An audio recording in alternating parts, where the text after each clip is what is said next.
Good day, Sacramento. Who's ready for a story with a happy ending? I'm Molly Riehl, live at Curtis Park with two very special boys. Everyone meet Hamlet and meet Kane. Now they have happy lives. This is their mom, their new adopted mom, Katie. They have a forever home. But their story didn't start on a happy note. No, both of them were had actually truly tragic starts to their lives, very emaciated, but they were rescued, they were fostered, all in thanks in the memory of a dog named Piggy. So this is Andrea. She had a dog named Piggy. He was kind of insta-famous. He was larger than life. Truly the love of your life, Andrea. Yeah. Unfortunately, you lost him tragically and unexpectedly last year. And in his memory, you decided to foster as many dogs as we possibly could in his honor. Okay. Now, Hamlet was number 9. You've been sharing all of the foster stories on Instagram. It's so inspiring. Tell us why you decided to foster. So we were really heartbroken when we lost Piggy, and we waited about a month and a half before we took in our first foster. But fostering it saves lives, and the animal rescue world really needs volunteers to step up and foster. When you bring in a foster dog, it allows the rescue and shelter to open up space and resources so that they can save more dogs in need. Yeah. It's just so important. Okay, and we're currently looking at pictures of Piggy with another dog, which we will get to in a second. First, I want to show pictures of how Kane and Hamlet came to you, and I want to warn viewers, these pictures will break your heart. These are pretty difficult to look at. Tell us about the conditions. So I saw Kane's intake photo at the shelter, and he only weighed 25 pounds, and this dog should be closer to 75 pounds. You can see he's very skinny after gaining almost 30 pounds now, but it broke my heart. I was in tears, and I knew that I could help him. Yeah, and Hamlet the same way. I mean, these poor dogs. And Hamlet as well. They were both severely emaciated, and I keep telling people, like, emaciated dogs isn't my, quote, thing. It just so happened that I fostered them one right after the other. Okay. So you were looking for homes for them. Kane, it took a while. And then finally, Katie came along, not only adopted Hamlet, but adopted Kane as well, so that they get to be brothers forever. Now, you and Katie have a special connection. Tell us about that. We'll show those pictures again of Piggy. Hamlet has some things to say. I know. Hamlet, would you like to chat? Yeah, you're a happy dude.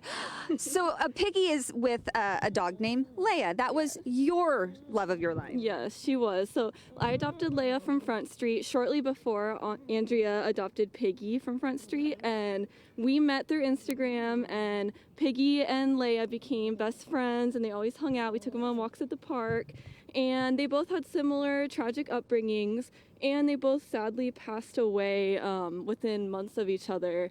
And so we were looking for a new dog months after Leia passed, and the timing, we saw Andrea fostering so many cute little bullies like Leia and Piggy were, and finally we saw Hamlet, and the timing was just right finally. But we met him, and then we met Kane, and we were both shocked that we love both of them. Like, they're both such special doggies, and their bond was so special that we're like, we can't just take Ham. Me and my husband both looked at each other and we were like, Ham is perfect, but so is Kane, and their bond was so palpable. And Katie was the perfect mom.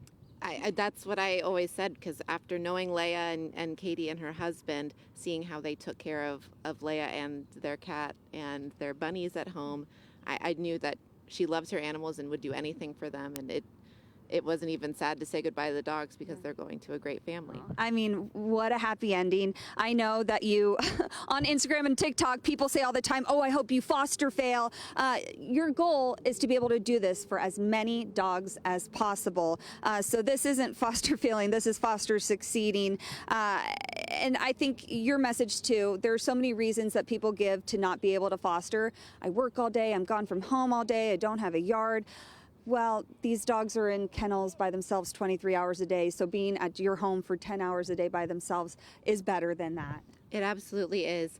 There's a lot of reasons that people can say that they can't foster, and sometimes people truly can't adopt right now, or they can't foster right now, but everybody has the means to do something. You can volunteer, you can donate, and even if you can't do those things, you can share on social media adoptable dogs. Yeah.